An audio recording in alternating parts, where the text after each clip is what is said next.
people think technology is distracting. And they, I've had so many people come up to me, hold their cell phones up to my face and go, these things are ruining our lives. And I go, no, these things are not ruining our life. This is a beautiful piece of technology. What's ruining your life is your inability to exercise discipline around the use of it, right? So the idea is that you use technology as opposed to technology uses you. In the same way, if you look at your whole day, how do we integrate the practice of concentration throughout everything that we do? So for me, I'm not a big exercise person, go to the gym or run a little bit, but I'm not like working out 4 or 5 hours a day. But I still believe that it's important to exercise. So like I travel a lot, and whenever I'm at the airport, I never take the escalator. I always take the staircase. Even if I'm carrying a bag, I'll be the only person walking up 3 flights of stairs while the whole escalator is packed with people. So I'm using opportunities throughout the day to practice. Give me some ideas of how you would practice concentration throughout the day. Or is there something that you can teach where people can take it and apply it themselves through this podcast? Yeah, for sure. So one thing, the one way I tell people to practice concentration is doing one thing at a time. So giving someone your undivided attention is a great way to practice concentration. So every day I speak with my wife, right? It's something that happens every day. So she has her own business, I have my own business. So during an average work day, I might speak with her maybe for about 2 hours, a little bit in the morning. During the day, she might call me, I might chat with her, and then she comes home at night. We have dinner together, we make dinner, we hang out, we talk. So just say an hour and a half to 2 hours. Every time I speak with my wife, I give her my undivided attention. If my awareness drifts away, I bring my awareness back to her, and I stay focused on that conversation. So now I'm practicing concentration for 2 hours a day, right? So now I've got 2 hours, I've clocked in 2 hours a day. So after a week, what am I getting better at? Concentration, right? So I'm leveraging the things that are happening throughout the day as opportunities to practice concentration. The two things we need to understand, there's the mind and there's awareness. And you're not the mind, rather you're pure awareness moving through different areas of the mind. So your mind doesn't move, rather your awareness is moving through the mind. So when I'm speaking with my wife, if I'm getting distracted, it's my awareness is leaving her and it's moving to a different area of the mind. I might be thinking about a client or a contract I need to sign or a business opportunity, and then I bring my awareness back to her. We keep chatting for a minute, and then my awareness drifts away again, and I bring my awareness back. So I define concentration as my ability to keep my awareness on one thing for an extended period of time, until I can consciously choose to move it to another thing. So if I'm speaking with you, I give you my undivided attention, I keep my awareness on you, right? Every time it drifts away, I bring it back. It drifts away, I bring it back, and I train myself. And I think that's where, people in today's world, I feel so many people are lazy and they want a quick fix.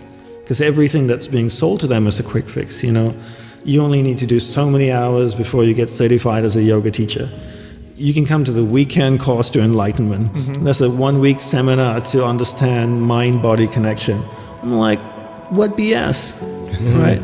Obviously, I'm not ripped like you guys, but if I wanted to look like you guys, can you give me a weekend course to be like this? No.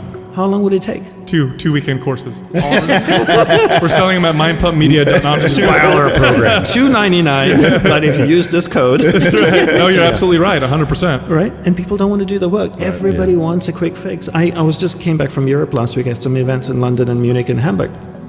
Common question people ask. So can you share with me a really quick way on how I can learn to concentrate? Why is it always a quick way? Yeah. I have up 10 years of my life learning this, and the way my teacher taught me was just like wax on, wax off, just one little thing at a time. A relentless practice. You understand how it works. Then you learn how to practice it, and then you just repeat that mindlessly till it becomes numb. And you never ever say, I know. And everybody I teach, the one thing they all say to me, they look at me, okay, I got it. I'm like, bullshit, you got it. Because whenever my teacher taught me, I just listened and I just shut up and I said, no, if he's telling me again, there's a reason why he's telling me again, because I don't understand it yet. Because if he knew I understood it, he wouldn't tell it to me again. and there's something deeper to learn, and you just keep learning the same thing, and everybody wants new things, right? They're tired. It's like, I'm done with part 1. Can you give me part 2? What's next? And people on this crazy learning, it becomes like cocaine. Everybody wants to learn, but nobody practices anything. And they think by learning something, you're actually maturing or becoming wiser. No, learning doesn't make you wiser if you don't implement anything that you're learning. So people are going from one course to another, to another, to another.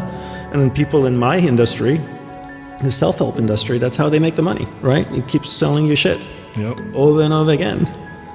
But you cannot attain self-awareness if you can't concentrate. How can I be able to introspect and see what my problems are if I can't even stay focused on me for longer than 5 seconds? The only way I know there's a problem, if I can sit here long enough, I can look at this room and I go, that thing seems like it's going to fall off the ceiling, because I can stay concentrated long enough to observe it. So people can't see the problems within themselves because they can't stay observant long enough. They can't stay focused long enough. So for me, the first thing you want to learn is concentration, because if you can't concentrate, you can't solve problems. You can't be better at what you do. How can you be a great athlete? How can you be a great singer, an artist, a scientist, a doctor, if you can't stay focused long enough to gain mastery over the topic? Mind works exactly the same way. Anything that the mind basically has no ability to tell what's good for you and what's not good for you. If the mind actually knew, we'd all be perfect.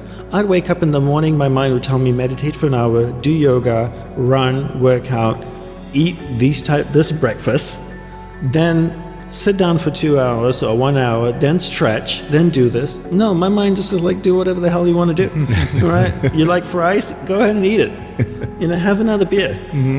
The mind doesn't know, right? So whatever we tell our mind and whatever we repeat over and over in our mind creates patterns. And these patterns, when they're repeated, whether they're repeated consciously or unconsciously, become deeply ingrained and become extremely difficult to break. Yeah. Right? And in studies will show that you will create new pathways in the brain, and the more you use them, the stronger they become. And when you stop using them, they start to dissipate. So this has all been proven now, and these are old teachings, but these have all been proven now through physiology. Right, and that's why in monk school, it's all about rituals. Right, it's all about rituals. From the moment we wake up till the moment we go to sleep, it's ritual. And you can tell in a very traditional monastery like the one I went to, from what the monk is doing, what time of the day it is. What does that coaching look like? Like if you were coaching me, I'm the distracted kid, I come into the monastery, you're my guru, I have a hard time concentrating. What are some of the steps you're taking me with to help me with that? I would say the first thing is I would teach you how the mind works. We wouldn't even learn how to concentrate. I need you to really understand how the mind works. Once you know the mechanics of it, then you can actually start to control it. But if you don't know the mechanics of how the mind works, then it becomes really difficult. And I don't know anything about the brain.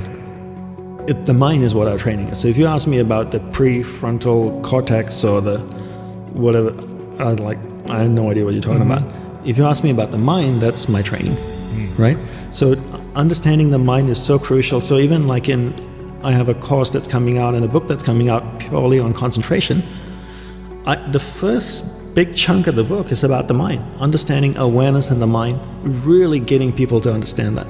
Because if you don't understand that, then you can't concentrate. Right. I think the biggest thing we have to understand is that if we don't learn something and we don't learn it well, and we don't practice it, we're not going to become good at it. If you look at these athletes, like professional tennis players, professional soccer players, how much time have they spent learning that craft? A lot. If you look at people like Nadal or some of these soccer players, Messi and people like that, some of them are born with amazing skills. But others, you spend hours and hours with the ball every day. But how much time is actually spent actually learning the art of concentration? Right? So, and I think what you were saying is that, you can practice these things physically and the body then learns it.